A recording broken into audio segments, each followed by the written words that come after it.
Hey everybody, I wanted to share with you my top 5 poses for healthy hips. And you know, if you've been following along, I got hip stuff going on. So I want to show you my 5 favorite movements for hips, just to keep them fluid, keep them from being super cranky and super tight.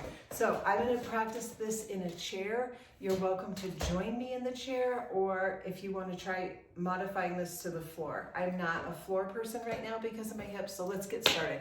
First thing is squeezing the knee in towards the chest.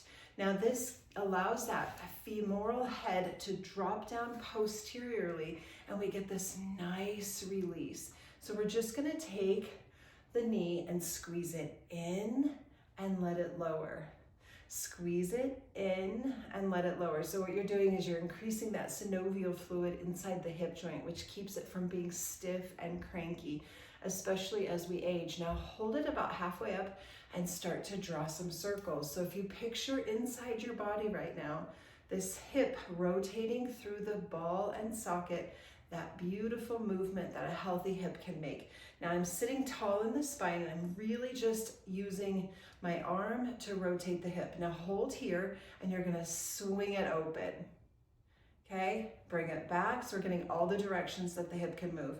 Just 2 more of those. Perfect, last one. I love it.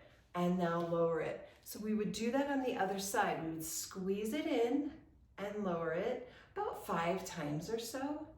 And then you would begin to make those circles. Now this is really, really challenging for me to do.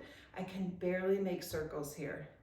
After the circles, you'll swing it open and return it about 3 times. So this is just getting some of that motion that we want in the hip. So that's posture number 1, even though it's a series of 3. Next up is we're gonna open up the hips like we're in a standing goddess pose or a horse pose. So my legs are open, feet are flat, and I'm just sitting. Here's my hips, here's my chair. I'm just sitting on the chair with my legs wide. Now I'm gonna open my leg even further by gently pressing my right hand to the inside of my right knee. Again, that's just getting a lot of external rotation. I'm squeezing into the glutes. And then once I get it as far open as it is comfortably, I'm gonna drop my right arm, sweep my left up and over, and here I am in side angle. It's a beautiful way to feel the stretch through the left side while keeping the right externally rotated. Take a breath and rise, and we'll do that with the other side. So gently take your left hand, open the left hip, just getting that glute to fire a little bit. Once it's as open as you feel comfortable, drop your left arm, sweep your right arm up and over. Now you'll feel the right side. So, so good. Beautiful. Take a breath, reach up, and exhale and lower it. That's posture number 2. Third posture I love to do for healthy hips is figure 4. I prefer to do it in a chair. In a yoga practice, this is often referred to as pigeon. I am not a teacher of pigeon. I believe that it is overused and overdone in our yoga practice, which leads to a lot of hip problems down the road. Just my 2 cents. Take your right knee. You're gonna cross it over your left thigh, just above the knee.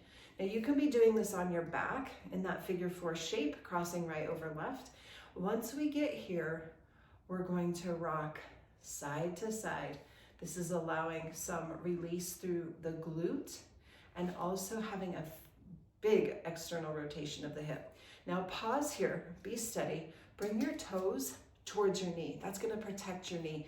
If you practice pigeon traditionally on the floor, always remember the toes go towards the knee. Breath in to get tall, and then lean forward. Ooh la la, you're gonna feel a huge stretch here in that back of the right cheek. Feels so good. Come up and uncross. Now you would go and do the left side. I am not able to do figure 4 or pigeon with my left leg in any fashion. On my back, on the floor, in a chair, it's just not happening. So you would then do the left side. So that's posture number 3 for healthy hips. Let's get into the next one, but we're gonna stand up for it. So you're just gonna come around to the back of my chair, and I'm gonna turn so that I'm facing away from the chair. I'm gonna take a giant step back. You can do this at the kitchen sink. I do it all the time. Put your hands in the sink. Now step wide, and we're gonna sink the hips way, way back. Now what this is doing is getting into the back of the body, into the hamstrings, feeling that release. This is a modified version of a downward facing dog. I'm not able to get up and down easily, so I find myself coming to my kitchen sink quite often to experience this stretch. And then rise up. We'll do it one more time. Sink back, way, way, way back. Super nice. And then come on up. The last pose that I love for hips requires a tiny bit of balance, but we're not gonna worry about it because we have our chair, we also have a wall. We're gonna take the right knee up, grab it, and we're gonna swing it open, and then you can hold here. Notice that I just took my toes towards my knee. That's where we want to be. Now, you can hang here, and what's happening is the left side is engaging. Whoa. Left leg is engaging, so that's activating the muscles around the hip, the glute, the hamstring, and then my right hip is externally rotated, nice and open. Beautiful. Bring it back, and then lower it. Pick up your chair, or move to the other side of your wall, and let's just give it a try. Float the left knee up. You can see I'm very limited with how far I can go up, but I'm gonna grab it anyway, help it along its way, open it. Now, as I'm standing, I'm having to squeeze the muscles around my standing leg. Super important that we remember that the opposite leg we think we're working is just as important as the one that's open. Beautiful. Bring it back and then return it. Now, the important thing to remember about hips is if we push too far in any of these poses, we have a tendency to overuse some of those connective tissues. We think, oh, I'm getting a deeper stretch. We're actually causing a little bit of harm. So it's best to just edge on where you feel comfortable, you feel a nice stretch, and it feels really good. Now I'm gonna give you a bonus because we've done a lot of external rotation. Pick up your right leg, cross it over your left. Now we have internal. Our hip is going internally towards the inside of our body. Cross your left arm over it and then just get a nice twist. Not necessarily feeling a lot in my hip. I'm getting a nice twist through my internal organs and in my spine, but I'm giving this IT band, which runs from the hip to the knee, a nice stretch as it crosses internally. Release from that, and we'll do the other side. So left goes over, like you have a nice tight little skirt on. Squeezing the legs together, the leg is internal. Take your right arm and cross it.